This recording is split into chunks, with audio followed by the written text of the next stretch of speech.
प्रेम से बोल दिए सदगुरु भगवान की जय, बाबा जी की जय, गुरु माता जी की जय, भगवान भोलेनाथ की जय, माता कामाख्या की जय, गुरु जी की जय, छोटी गुरु माता की जय।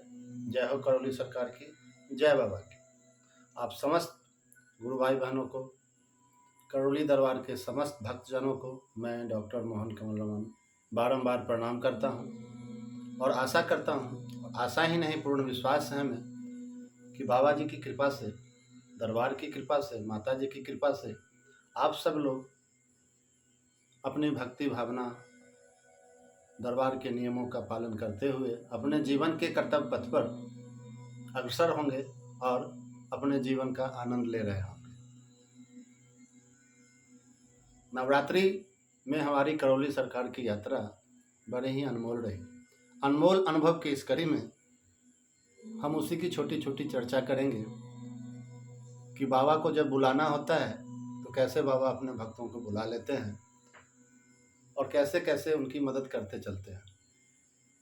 30 मार्च को मेरा टिकट था, 31 को मुझे वहाँ पहुँचना था, 1 तारीख अमावस्या का कार्यक्रम था, उसे भी अटेंड करना था। 2 तारीख को संदीप भाई और विशाल बाबू का कार्यक्रम था, जैसा कि आप सबों को भी पता ही था, उसे अटेंड करना था। और फिर 3 तारीख की रात को वहाँ से मुझे वापस आ जाना था और इसी बीच में अगर संभव हो सके, अगर नंबर मिल जाए तो एक रुद्राभिषेक भी करना था। इस लक्ष्य के साथ मैं करौली दरबार, करौली सरकार की यात्रा पर इस नवरात्रि में निकला था। 19:45 शाम को ट्रेन थी। 8:45 बजे वाली ट्रेन से मैं अक्सर जाया करता था वहाँ। 19:45 को मैं 8:45 अर्थात 8:45 ही समझ रहा था। यही टाइमिंग मिलाकर मैं वहाँ पहुँचा था। स्टेशन पर जब मैं पहुँचा उस वक्त 7:40 हो रहे थे। मैंने मोबाइल निकाला और ट्रेन को ट्रेस करने लगा कि ट्रेन की पोजीशन अभी क्या है।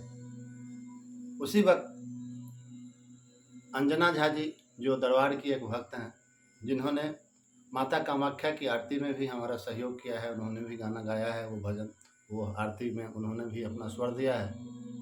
उन्हें दरबार के लिए कुछ संदेशा भेजना था, कुछ पान प्रसाद भेजना था, तो वह भी वहाँ इसी इंतज़ार में हमसे पहले ही पहुँची हुई थी। और उन्होंने मैसेज किया कि आप कहाँ हैं, तो मैंने कहा कि मैं स्टेशन पर हूँ, लिफ्ट के पास खड़ा हूँ। वो भी उसी के अगल बगल में थी। 1 मिनट के अंदर ही वो वहाँ पहुँच गई और उन्होंने पूछा कि आपकी ट्रेन कितने बजे है, तो मैंने कहा कि 8:45 बजे है। फिर मैंने टिकट निकाला और उन्हें बताया कि यही तो है, 19:45। तो उन्होंने कहा 19:45 का मतलब तो होता है 7:45। फिर वो उंगली पर जोड़ जोड़ कर दिखलाने लगी कि ऐसे ऐसे ऐसे। मैंने भी जोड़ा तो पाया कि सही बात है, ये तो 7:45 ही हो रहा है। लेकिन मेरे स्मरण में क्या था, 8:45 पर।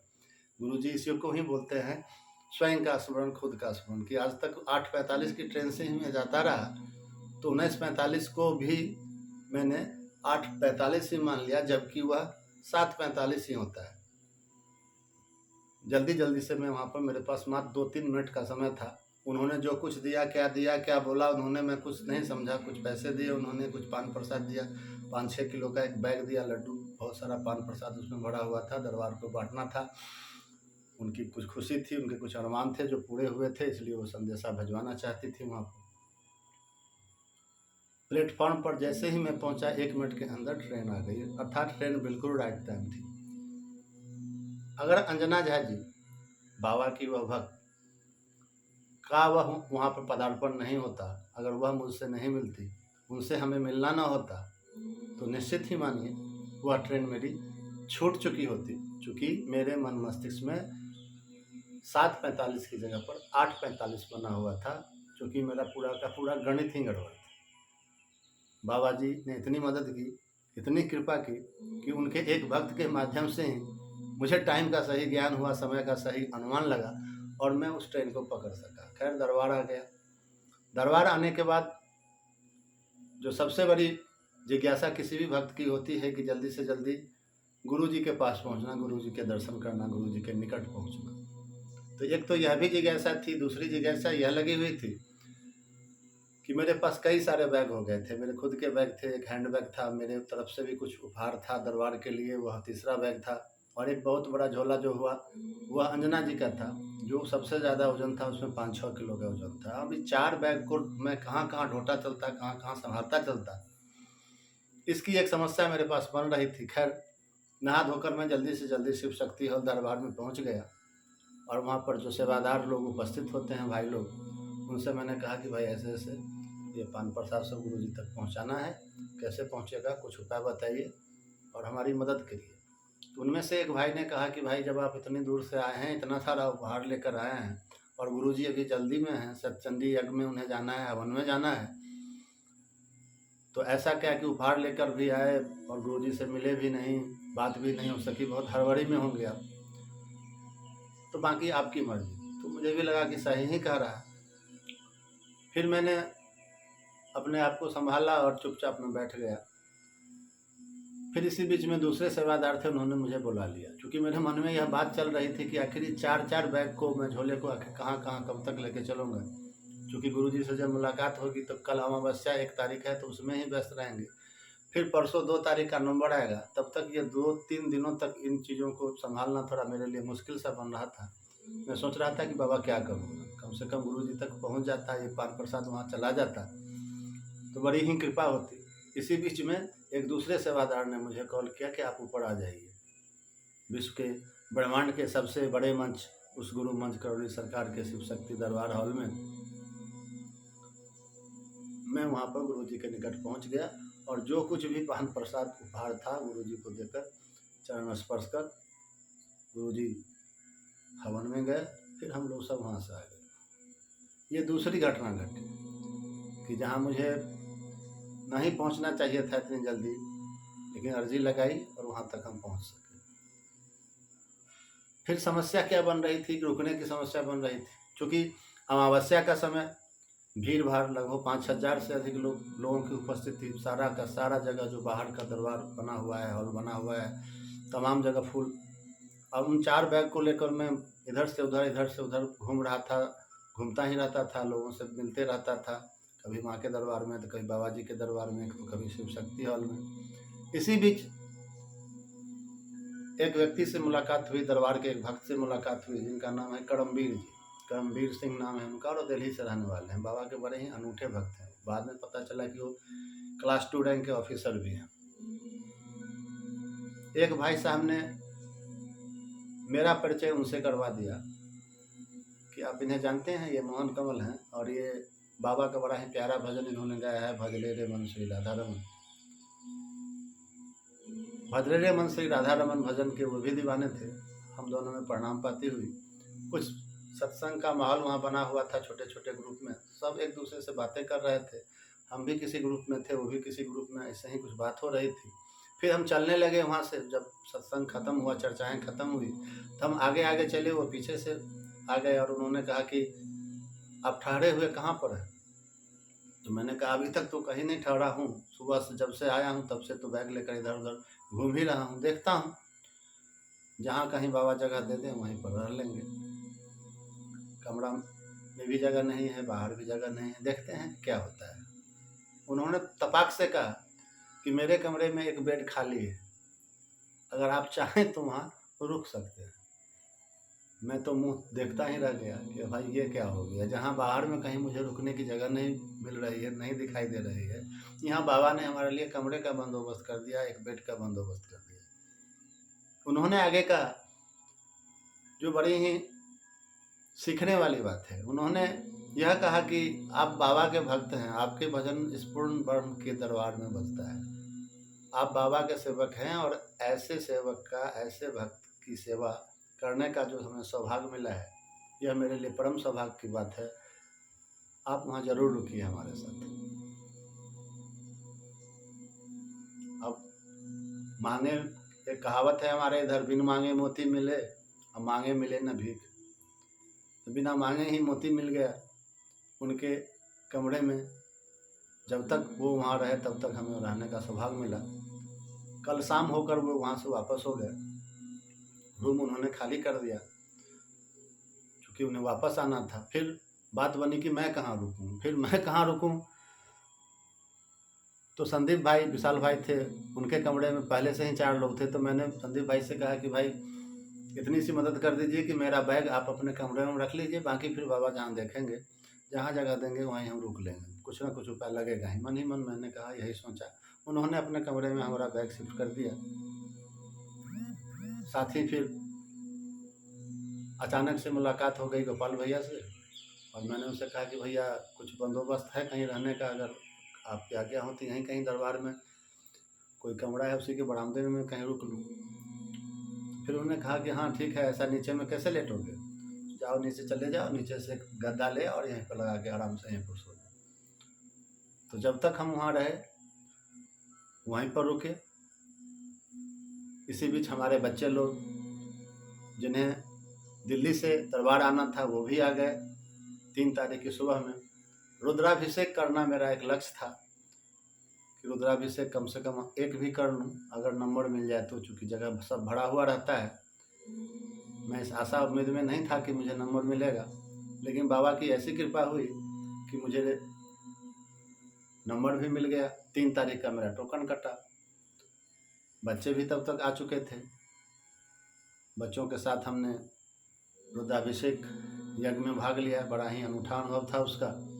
आगे बताऊंगा कि इन आंतरिक अनुभवों के विषय में क्या क्या अनुभव हुआ। फिर उसके बाद बच्चे जब चले गए और संदीप भाई भी कार्यक्रम ख़त्म करके चले गए, करमवीर सिंह जी दिल्ली गए, तो उस रूम से बैग के सहित हमें निकलना पड़ा था।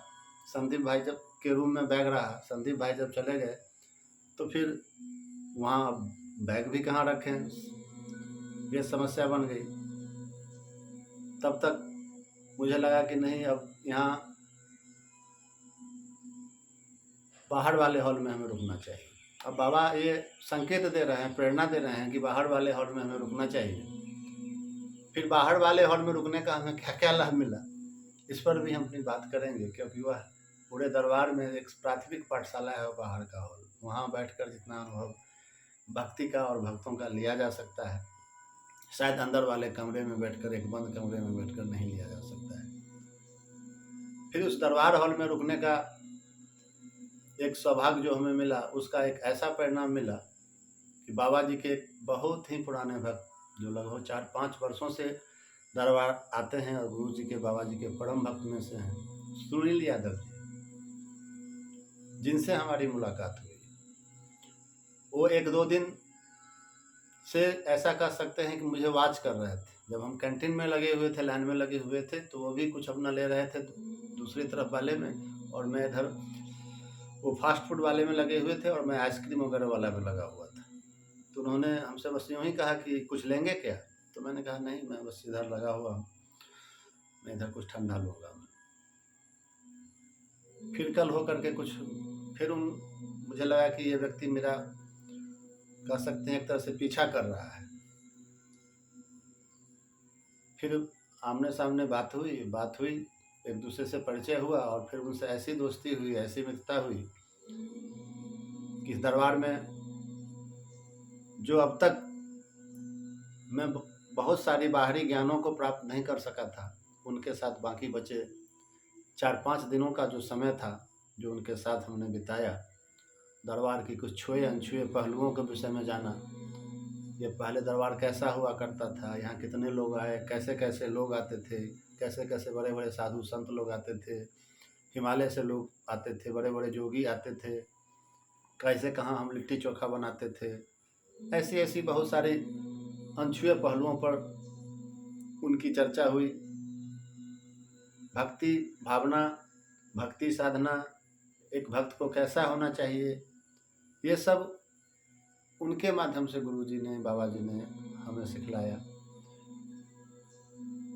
कि एक भक्त कैसे कैसे, उनका कहना था कि जो जितना आगे जाता है ना भक्ति मार्ग में, जो जितना आगे बढ़ने की कोशिश करता है वो उतने ही पीछे रह जाता है। इसलिए पीछे रहो, जितने पीछे रहोगे उतने आगे जाओगे। कोई भी जल्दीबाजी उन्हें गुरुजी से मिलने के लिए नहीं थी, जबकि गुरुजी के साथ उनका डायरेक्ट कनेक्शन है, mobile to mobile, message to message या कॉल से कॉल उनकी बात होती है। सत मायने में वे ऐसे एक पहले शख्स हुए मेरे जीवन में जिन्होंने मेरी अंतर आत्मा को झकझोड़ा। कह सकते हैं कि उन्होंने मेरा विकेट उखाड़ दिया। मेरे किसी भी सवाल का या मेरे किसी भी बात का या मेरे किसी भी क्रियाविधि पर उनका जो कमेंट होता था वह मुझे सोचने पर विवश कर देता था कि हाँ, ये कह तो बिल्कुल सही रहे हैं। फिर मैं इसे बाबा जी का प्रसाद मानकर नहीं, बाबा जी की कृपा मानकर नहीं, उनसे बहुत कुछ सीखता रहा। वो सिखलाते रहे, मैं सुनता रहा और चुपचाप उसे ग्रहण करता रहा। 3 तारीख को रुद्राभिषेक के बाद दोपहर के समय जब हम दरबार हॉल में गए गुरु जी से आज्ञा लेने के लिए, अनुमति लेने के लिए कि आज हम घर जाने वाले हैं, बच्चों को आशीर्वाद दिलवाने के लिए, तो जो ही बाहर रेलिंग के पास में खड़ा था और प्रणाम गुरु जी को किया तो गुरु जी ने बोला कि क्या घर बन गया क्या कमल? मैं तो सन सा रह गया कि गुरु जी को कैसे पता कि मैं घर बना रहा हूँ। फिर अपने आप पर अफसोस भी हुआ कि गुरु जी को क्या नहीं पता है। मैंने कहा कि बाबा जी की कृपा से गुरुदेव आधा बन गया है। तो गुरु जी ने कहा कि पूरा भी बन जाएगा, रुक रहे हो ना अभी? गुरु जी ने पूछा। तो मैंने कहा गुरु जी टिकट है आज का। तो उन्होंने कहा कि मिल के जाना। और फिर वह जो मिल के जाना शब्द था यह मेरे लिए एक ब्रह्म वाक्य की तरह हो गया, क्योंकि उस दिन भी गुरुदेव बहुत ही व्यस्त थे और हवन में उन्हें जाना था और अगले 5 दिनों तक गुरु जी के पास तक मैं नहीं पहुंच सका। लेकिन इस बीच मुझे इस बात का ज्ञान अवश्य ही हो गया कि गुरु जी ने कहा है कि मिल के जाना, इसका कुछ न कुछ रहस्य अवश्य ही होगा। तो जब तक हम गुरु जी से नहीं मिलेंगे तब तक हम जा नहीं सकते हैं। बच्चे लोगों का टिकट शाम में बाबा की कृपा से ही बना। जो टिकट 2200 का मिल रहा था बन नहीं रहा था। दरबार हॉल में आते ही जहाँ नेटवर्क नहीं होता है वहाँ से वह टिकट 490 रुपये में 2 आदमी का बन गया, कानपुर से दिल्ली के लिए। बच्चे लोगों को हमने विदा किया और फिर गुरु जी की मिलने की प्रतीक्षा में, गुरु जी से मिलने की प्रतीक्षा में वहाँ समय बिताता गया।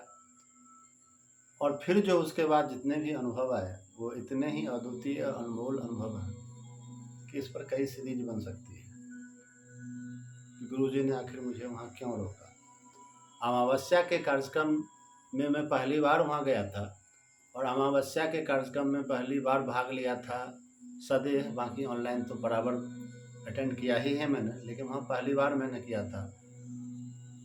सच पूछिए तो आज तक जितनी बार भी हमने संकल्प किया है तो शरीर के अंदर बहुत सारी घटनाओं का हमें अनुभूति नहीं हुआ करता था कि क्या हो रहा है, नहीं हो रहा है।